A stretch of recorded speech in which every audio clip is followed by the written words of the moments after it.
This is actually part 2 to an episode we did with Carl, the owner of an Alpine A310 and with many experiences to share. It's recommended that you go back and listen to that one before listening to this episode. So, coming from someone who owns a vintage Alpine, what is some of the key differences between an older Alpine and the new ones? Never been in a new one. I can't tell you that. No, the new one is obviously, look, the engine technology is so different. I don't know how many cc's that new Alpine is, but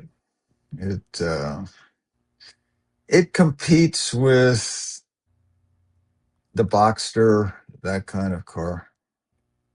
It's a good car, really good reputation. So, are So, the cars you have easy to work on?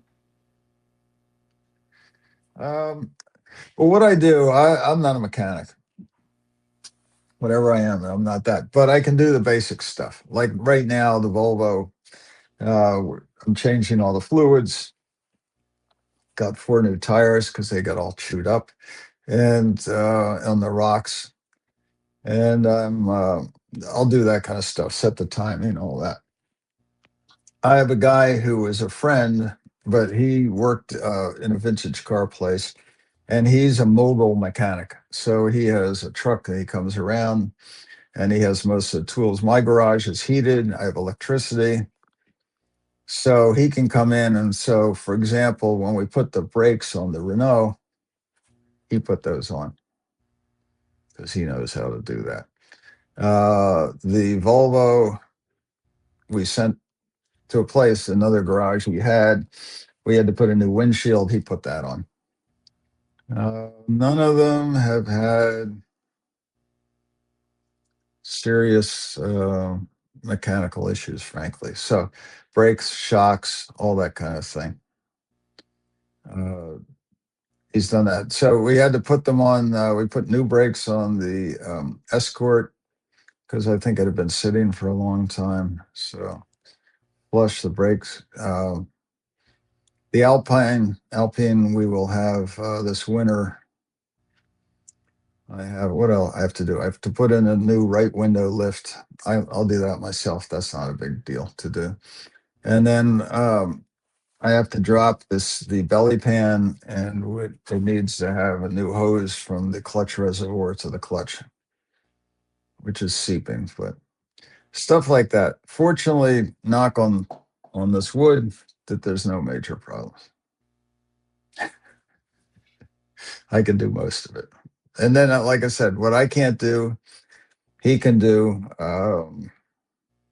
Yeah, he went over the whole. When it came back from Cabo, he did the whole car, put in all the, took everything apart, put it back together. So we'll probably have to do. I have another guy who's a good friend who knows. The good thing about Volvos, the 122s or Amazons, as they're called, is it's easy to work on, and there are a lot of people that have them still.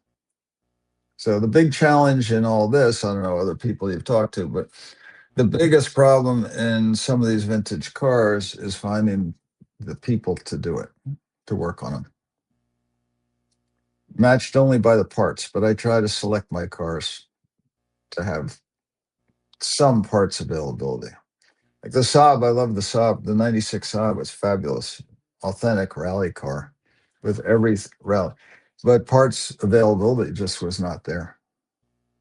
I had Lancia Monte Carlo before that had pretty good parts, but you could feel them starting to dry up. Because as those cars come off the road, people just don't stock it. There's not a business there anymore. Or the stocking people, those were in England. I got those parts from England.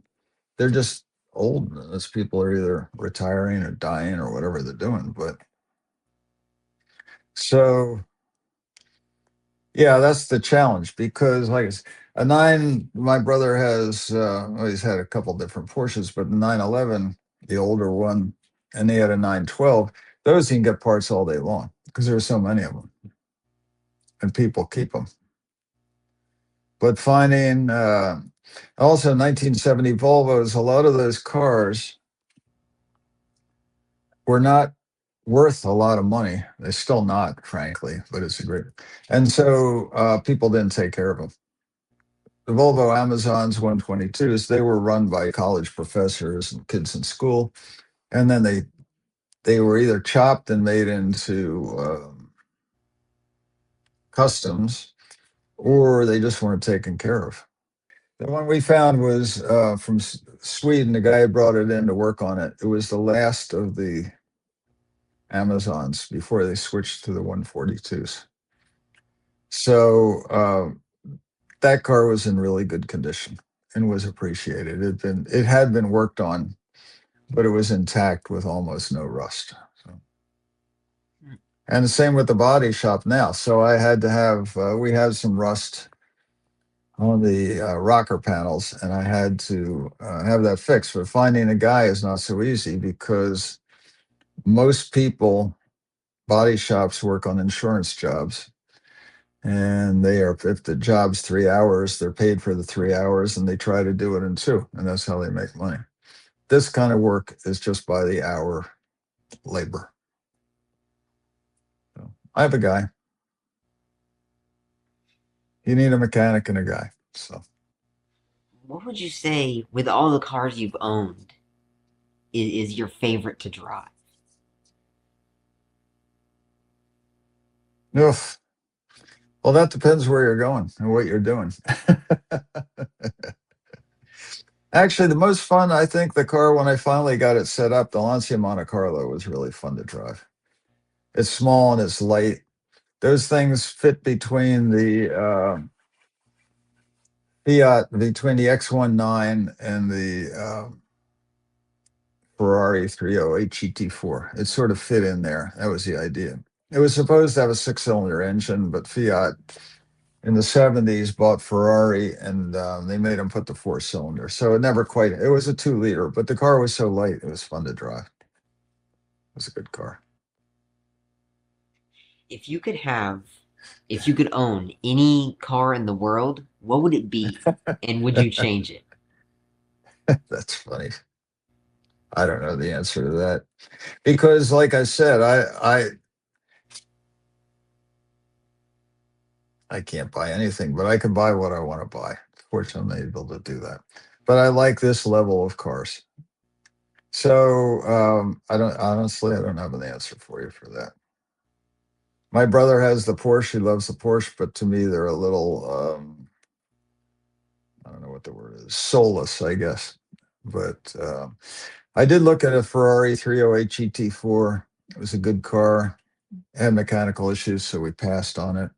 Um, it would have been fun. That's a good car. That's a drivable car. I So looked at where, whatever Di Tommaso, Mangusta, but a lot those things are really not. They're not practical cars. You can't see out of them. I mean, it really. You have to look at it to be drivable. First of all, it has to be reliable. right? So, and a lot of the Italian cars just aren't. That's just the way it is. But So where did the love for cars start for you? ah, that's a funny question. So, my father was, I don't know why he was into cars, but he sort of was. And he always wanted an XKE, never got that. But we had Corvair, the 64 Corvair Spider Turbo. We had a couple Camaros, 350 Camaros. Every car he had a stick. So we have a Chevelle wagon that had a stick. So, and then my brothers got into they had Volvos back in the day, P1800, then the wagon. So it's just that one brother has the Alpha Duetto 69, I guess is. I think this Duetto started in 67, but it was 69. And the other one has got the Porsche. So yeah, I don't know. It's just we're able to do it, and it was sort of a family thing. But we're not racers per se. But The rallying's fun. So cars have brought you all over the world, just Yep. from what you've told me. So what is Yep. the coolest place that you've been? Oh, Brynn, I've been a lot of places in the world. I've been all over the world. But as far as the car goes, no, the coolest place was in South America. It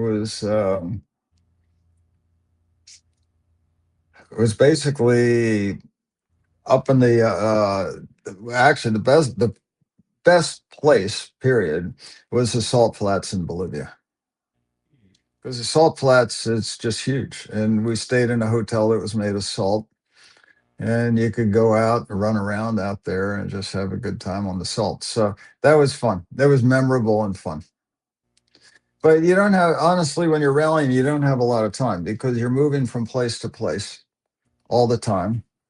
It's a circus that moves from city to city. And you're always working on the car. Every night you pull in. Yeah. My job is to check, make sure all the fluids are done, the tires are ready to go before you can go have a beer or do anything. And then you go to bed and you get up the next morning and you do it again. But we have one day off. Every 5 days, you get a day off. So we could work on the cars there. If you Cool. could give one piece of advice to people who are aspiring to be where you are, what would that be? Get a good job and get the resources to do it. And the other piece of advice is there's no way you can make any money. Okay, I'll stop short of that. It's almost impossible to make money buying and selling cars. So you got to do it for just the love of it. No matter what they show on TV, it's almost impossible, especially with information what it is today. So, and like I said, they're never going to be what you think you bought. So you have to be prepared to deal with them. Unless you're the guy who just wants to buy the new Lamborghini and just drive it around, and that's relatively reliable for a while. But the other thing is the maintenance is just brutal on some of these cars. As a percentage, you just got to be prepared for it. And parts are expensive. And that's why I started a low. I don't get expensive cars, really. I just get interesting cars. Well, it's been a pleasure talking to you, It's, Carl. it's a pleasure talking to you, Brynn. Anything you need, let me know. I'm Bryn Patton. That was Carl Helmetag, and this has been the Exhaust Note Podcast. See you next time.